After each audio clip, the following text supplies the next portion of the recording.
நல்ல நான் சொல்கிறது என்ன பார்க்காதீங்க, அங்கே பாருங்கள். சரியா? அங்கே பாருங்கள்.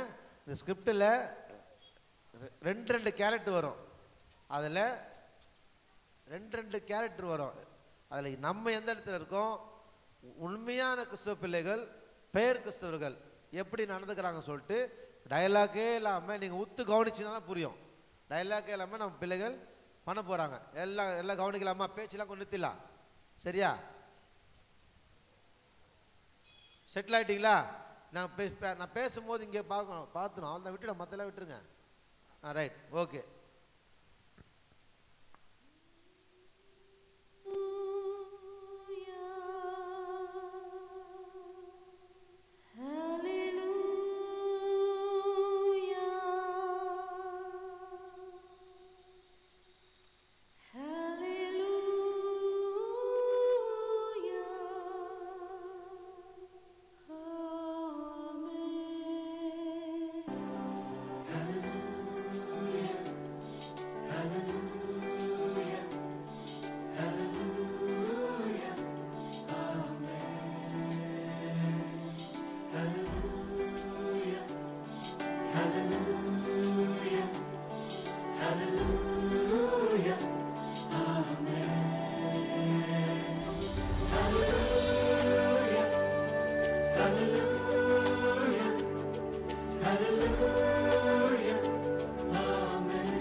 இப்போ என்னென்னா, சாத்தான் வந்து ஈஸியாக நம்மளை ஆளுகை செய்கிறாரு. ஈஸியாக விழ பண்ணிடுறாரு. இது சிரிக்கல, நல்லா செஞ்சு பாருங்கள். நம்ம வீக்னஸாக இருந்தோன்னா எப்படி ஈஸியாக சாத்தான் கையில் நம்ம அரெஸ்ட் ஆகிறன்ற மட்டும் யோசிங்க.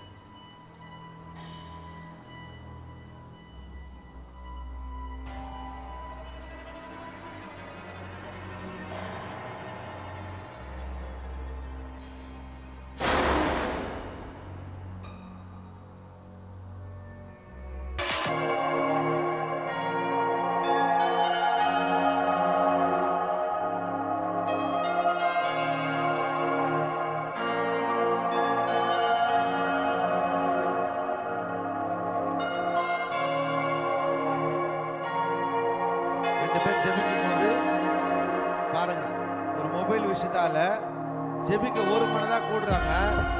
ஆனா ஜெபிக்க முடியல. ஒருத்தர் ஜெபிக்கிறாங்க, ஒருத்தர் வந்து அவங்க பயணத்தினால விழுந்துடுறாங்க. நாம எந்த இடத்துல இருக்கோம்? வேதம் வாசிக்கிறோம். வேதம் வாசிக்கும் போது கூட பாருங்க, சத்துரோட சின்ன சின்ன விஷயத்துல நம்ம எப்படி நம்மளை இழந்துறோம் மட்டும் பாருங்க.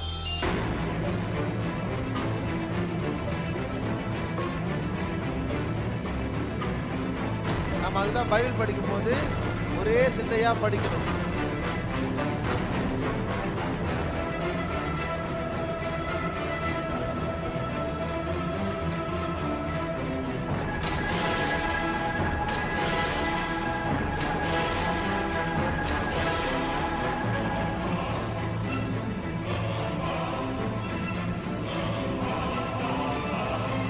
நம்மளோட வாழ்க்கையிலும் இதே மாதிரி நம்ம பண்றோம். வேதம் வாசிக்கும் போது கான்சன்ட்ரேஷன் அங்கே இல்லாமல் இந்த மாதிரி பைபிள் பக்கத்தில் மொபைல் இருக்கிறதுனால இந்த மாதிரி தான் எல்லாருக்கும் நடக்குது. சபையில் ஆராதிக்கும் போது கூட பாருங்க, ஆராதிக்கிறோம், ஆனால் நம்ம சிந்தனைகள் வேற இருக்கும் போது ஒருத்தர் ஆராதிக்கிறாரு, ஒருத்தர் நம்மளா மாறிடும். சபையில் ஆறாம் நேரத்தில் மொபைல் இருக்கக்கூடாதுன்னு சொல்றது இதுக்குதான்.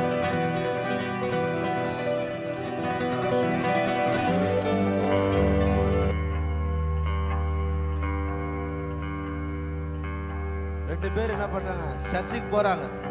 போற வழியில இந்த மதுபானத்து மேல இருக்கிற ஆசையில என்ன பண்றாரு, சபைக்கு போறதை விட்டுட்டு மதுபாக சைடு போயிடாரு.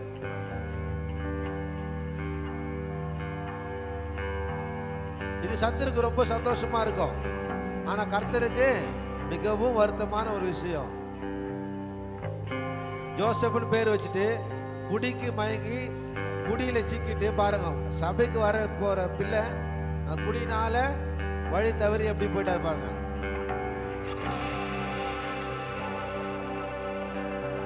இப்ப சாத்தானுக்கு சந்தோஷமாகுதுல்ல, எல்லாம் அவனுக்குள்ள கண்ட்ரோல் வந்துட்டாங்க. ஜாக்கிரதையா அந்த பிள்ளைகள் பாதுகாக்கப்படுறாங்க. ஆனா வீக்கா இருக்கிற பசங்க பார்த்தீங்கன்னா சத்துருக்குள்ள எப்படி அடிமையாகிறாங்க பாருங்க. சந்தோஷம், சின்ன சின்ன சந்தோஷத்துக்கு விலை போயிட்டாங்க. பின்னாடி நம்ம பின்னாடி எப்பவுமே ஆண்டவர் இயேசு கிறிஸ்து எப்பவுமே இருந்து கொண்டே இருக்காரு. ஆனா முன்னாடி சத்துருவானவன் என்ன பண்றான்? அது தடை செஞ்சு கொண்டே இருக்கிறான். இப்ப எல்லாமே அவன் கண்ட்ரோல் போயிடுச்சு.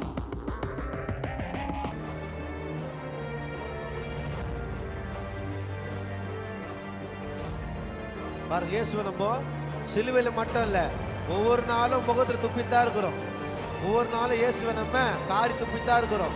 நம்ம செய்கையிலையோ நம்ம பழக்க வழக்கத்திலையோ நம்ம காரியத்திலையோ இயேசுவை சிலுவையில் மட்டும் குத்தல, டெய்லி குத்தித்தான் இருக்கிறோம். சாத்தானுக்கு சந்தோஷத்தை கொடுத்து கொண்டே தான் இருக்கிறோம்.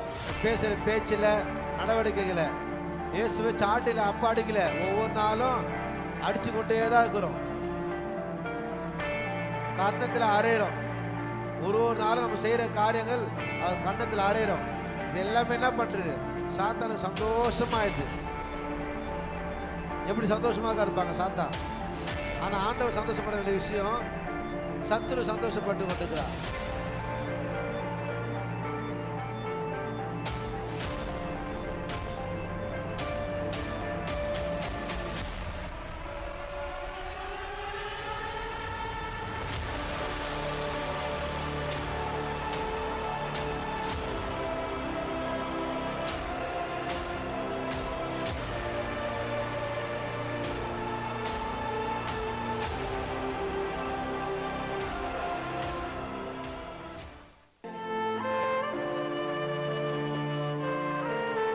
ஆனாலும் நம்ம கூட இருக்கிறவங்க வழி விலகி போனா அவங்கள விட்டு கொடுக்க கூடாது.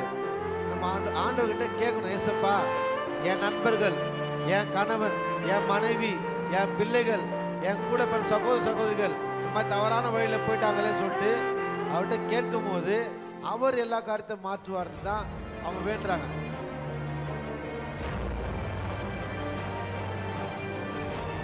அப்படி இருந்தோம் நம்ம வேண்டுனாலும் சரி சந்தோஷப்பட்டா இருப்பான் சாத்தா. ஏன்னா தடையை செஞ்சுட்டே இருக்கிற அவனோட வேலை.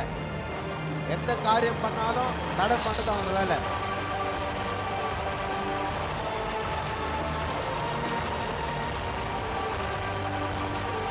இவங்க வேண்டாம நாம கேட்காம கர்த்தர் ஒரு காரியம் செய்ய மாட்டார். நீ கேட்டா அவர் எல்லா விஷயத்தையும் மாற்றுவார். சாத்தான காலத்தை மெதிக்கிற ஒரே ஒரு ஆண்டவர்னா நம்ம ஆண்டவர் மட்டும்தான்.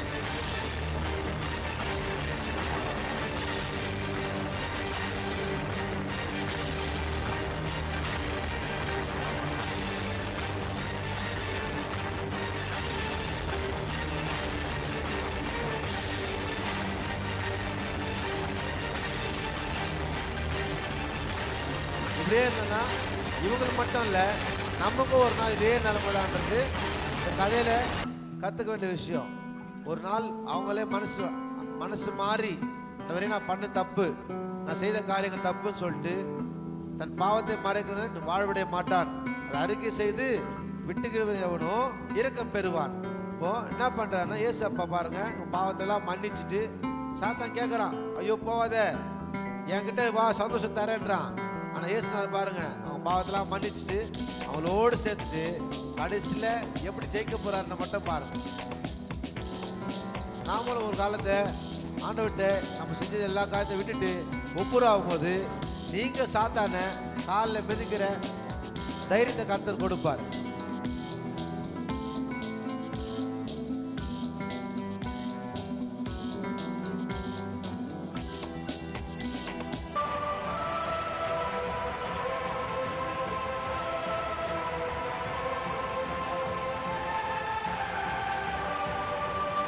இப்போ எழுந்த எல்லாத்தையும் பெற்றுக்கொண்ட மாதிரி வசனம் இல்லை, எழுந்த எல்லாவற்றையும் திருப்பி கொள்வா என்ற மாதிரி அவங்க பெற்ற அந்த சந்தோஷத்தை மறுபடியும் அவங்க எப்படி முதல்ல களி கூர்ந்தாங்களோ இப்போ உண்மையாய் ஆண்டவர்களை ஆராதிக்கிறாங்க.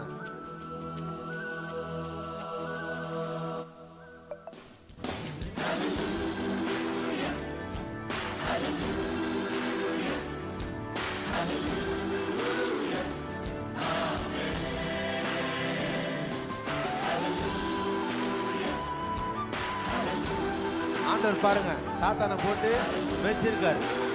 நம்ம எப்பவுமே அவர்கிட்ட இருக்கும்போது சாத்தானை மெரிக்கிற வல்லமை அவருக்கு இருக்கு. அவருடைய பிள்ளைங்க நமக்கும் அந்த வல்லமை கர்த்தர் நிச்சயமா கொடுப்பாரு. அந்த வசனத்தை தான் கதையா சொல்லி பாடும்.